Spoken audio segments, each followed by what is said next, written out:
그때 요한의 제자들이 예수께 나와 우리와 바리새인들은 금식하는데 어찌하여 당신의 제자들은 금식하지 아니하나이까? 혼인집 손님들이 신랑과 함께 있을 동안에 슬퍼할 수 있느냐? 그러나 신랑을 빼앗길 날이 이르리니 그때에는 금식할 것이니라.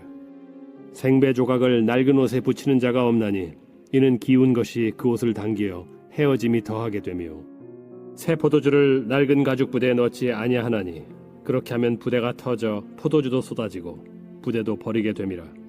새 포도주는 새 부대에 넣어야 둘이 다 보존되느니라. 예수께서 이 말씀을 하실 때에 한 관리가 와서 절하며 이르되 내 딸이 방금 죽었사오나 오셔서 그 몸에 손을 얹어 주소서. 그러면 살아나겠나이다.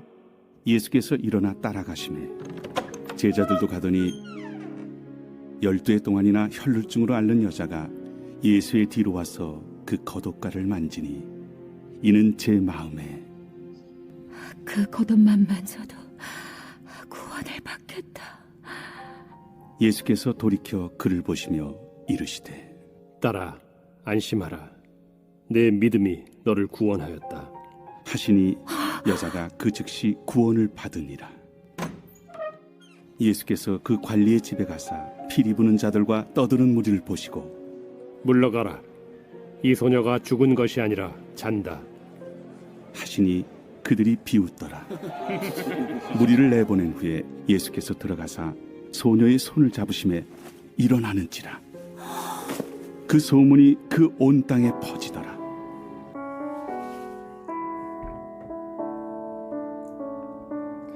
이 현대 사회의 특징 중 하나는 이 시대가 빠르게 변한다라는 점이죠. 이 시대가 빠르게 변하는 것에 젊은 사람들은 금방 적응을 하지만은 나이가 많으신 분들은 이렇게 빠르게 변화하는 그런 시대에 적응하기가 참 어렵죠. 특히 이제 요즘 이 매장에 가보면 이 비대면으로 이렇게 기계로 주문을 해야 되는 그런 일들이 많이 있는데 어르신들은 이런 기계를 사용하는 것이 어렵죠. 또 요즘은 많은 업무들을 이제 스마트폰 같은 것들로 처리를 하는데 어르신들은 이제 이런 걸 어려워하시죠. 뭐 앱을 설치하고 인증을 받고 회원을 가입하는 등의 이런 복잡한 단계를 일단은 먼저 거쳐야 되니까 이런 것들은 이제 좀 어려워합니다. 자, 그러나 자, 이런 거와 상관없이 세상은 참 빠르게 변화하죠. 계속해서 변화하고 어쩔 수 없이 우리는 거기에 이 빠른 적응을 해야만 되는 그런 이 숙명 같은 게 있는 것 같아요. 자, 예수님께서 이 땅에 이 오심으로 말미암아 새로운 시대가 열리게 되었죠. 그러나 당시 많은 유대인들, 특히나 종교 지도자들은 예수님께서 여신 이 새 시대를 받아들이지를 못했죠. 이들은 여전히 옛 시대, 그러니까 율법에만 매여 있는 삶을 살아갔어요. 그러니 율법의 눈으로 예수님을 바라보니까 예수님의 행동이나 말 이런 것들이 도저히 이해가 되지 않는 거죠. 이상하게 느껴지는 거예요. 요한의 제자들도 오늘 찾아와서 예수님께 금식에 관한 질문을 해요. 당시의 금식은 종교의식으로 아주 중요한 규율이었죠. 율법에서는 대속죄일에 이제 금식해야 되는 걸 명하고 있는데 이 경건하다고 하는 유대인들은 이제 당시에 일주일에 이틀을 금식을 했습니다. 자, 이렇게 요한의 제자들이나 바리새인들은 철저하게 금식을 행했는데 보니까 예수님과 이 제자들이 금식을 하지 않는 거예요. 그래서 요한의 제자들이 왜 금식을 안 하느냐라고 사실은 약간 비난 섞인 어떤 핀잔을 주고 있는 거죠. 자, 이에 주님께서 혼인집 비유를 먼저 말씀하세요. 혼인집 손님들이 신랑과 함께하는 동안에는 슬퍼하지 않는다는 거예요. 신랑이 함께하고 있기 때문에 기뻐하고 즐거워하는 거죠. 그렇죠. 결혼식 날 기쁜 날이죠. 당연히 신부를 맞이하는 이 신랑의 친구들은 신랑과 함께 그것을 기뻐하고 즐거워하는 것 당연한 일입니다.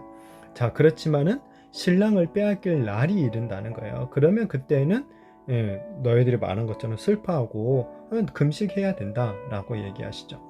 자, 그리고 나서 또 바로 이어서 이 생배 조각과 가죽 부대의 비유를 말씀하세요. 이 생배 조각을 낡은 옷에 붙이면 안 된다는 거예요. 왜냐하면 생배 조각이 이 수축을 하면서 수축 팽창을 하면서 낡은 천을 갖다 잡아당겨 가지고 옷이 더 찢겨진다라는 거죠. 자, 그리고 새 포도주도 낡은 가죽 부대에 넣어서는 안 되는데 왜냐하면 새 포도주는 발효를 해야 되는 거잖아요. 발효를 하면 팽창을 해서 이 낡은 가죽 부대가 팽창하면서 결국 이제 터지게 되고 포도주도 다 버리게 된다는 거예요. 그렇기 때문에 이제 유명한 말씀, 새 포도주는 새 부대에 넣어야 된다, 이런 말씀을 하시죠. 자, 이것은 이 비유의 말씀들은 뭡니까? 다 이 신랑 되신 예수님과 함께 새로운 시대가 도래했다라는 것을 의미해 주는 거죠. 이 요한의 제자들은 구약의 율법과 어떤 유대인들의 어떤 유대의 전통들을 따랐지만 예수님은 어떤 분이십니까? 율법을 성취하러 오신 분이시죠. 그렇기 때문에 율법과 전통의 어떤 틀에 갇히지 않으셨던 거예요. 그리고 오히려 그 누구도 성취하지 못했던 이 율법을 갖다가 온전히 성취하심으로써 우리들을 죄에서 구원하실 그 구속주가 되시고 새 시대를 열어주신 거죠. 따라서 지금 예수님께서 오신 이때, 이 시대에는 그 시대를 기쁨으로 맞이해야 된다라는 거예요. 예수님께서 행하시는 그 놀라운 치료와 회복의 역사들을 보면서 의심하고 비난할 것이 아니라 함께 기뻐하고 즐거워하는 것이 마땅하다라는 것이죠.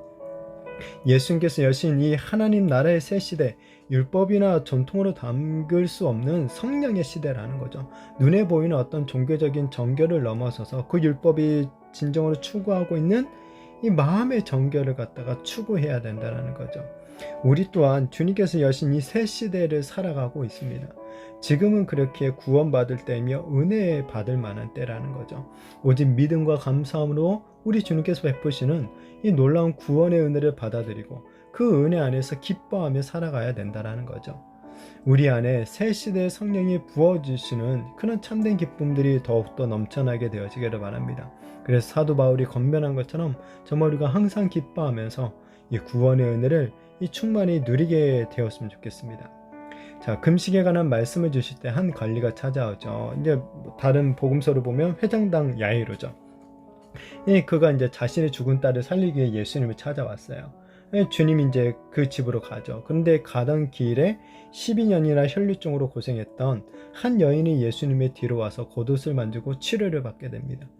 예수님께서 그 여인을 향해서 너의 믿음이 너를 구원했다라고 말씀하시죠. 혈류증에 걸렸던 여인, 뭐라고 생각했습니까? 예수님의 옷만 만져도 내 병이 낫겠다라고 계속해서 믿은 거예요. 그리고 정말 그 믿음대로 이 놀라운 치료와 구원을 얻게 된 것이죠. 자, 그리고 관리의 집에 도착하셔서 주님은 이 소녀가 죽은 게 아니라 잔다라고 말씀하시죠. 사람들은 비웃어요. 그렇지만 예수님께서 그 소녀의 손을 잡으시자 죽었던 소녀가 살아나는 놀라운 역사가 일어나게 되죠. 이 관리의 딸이 살아나게 된 것, 바로 관리의 믿음 때문이죠. 야이로의 믿음 때문입니다. 그는 이 자신의 죽은 딸에 예수님이 손만 대셔도 다시 살아날 것이다 라고 끝까지 믿었던 것이죠. 그리고 그 믿음대로 정말 이 죽었던 살이 다시 살아나는 놀라운 역사를 경험하게 된 것입니다. 그리고 지금 예수님이 연속으로 이 2번이나 부정한 일을 행하셨어요. 사실 율법으로 보면 피 흘리는 여인과 접촉하고 시신을 만드셨죠. 그러니까 유대인들의 입장, 이 율법을 따르는 유대인들의 입장에서 보면 예수님이 부정해져야 되고 뭔가 맞지 않는 일을 행하시는 거죠. 근데 새 시대를 여신 예수님은 믿음으로 놀라운 역사들을 일으켜 주시는 거죠. 오직 믿음을 보시고 구원의 은혜를 베풀어 주시는 거예요. 그리고 이 믿음 안에서 예수님이 주시는 참된 생명과 기쁨을 이 혈류증을 앓는 여인과 야이로가 누리게 된 것을 보게 되죠. 바라기는 우리에게도 우리 주님께서 여신 새 시대의 기쁨이 이렇게 넘쳐나게 되어지기를 바랍니다. 이 기쁨 바로 믿음으로만 맛볼 수 있다는 거예요. 그렇기 때문에 우리를 구원하신 정말 예수님만을 우리가 더욱더 믿고 의지해야 되는 거죠. 그리고 우리 안에 이 구원의 기쁨이 늘 넘쳐나게 되어지기를 축복합니다. 그리고 나아가서는 이 구원의 기쁨을 우리 이웃들에게도, 이것을 알지 못하는 이 이웃들에게도 전하며 살아가게 되는 그런 저와 우리 모든 성도님들이 되시기를 예수님의 이름으로 축복합니다.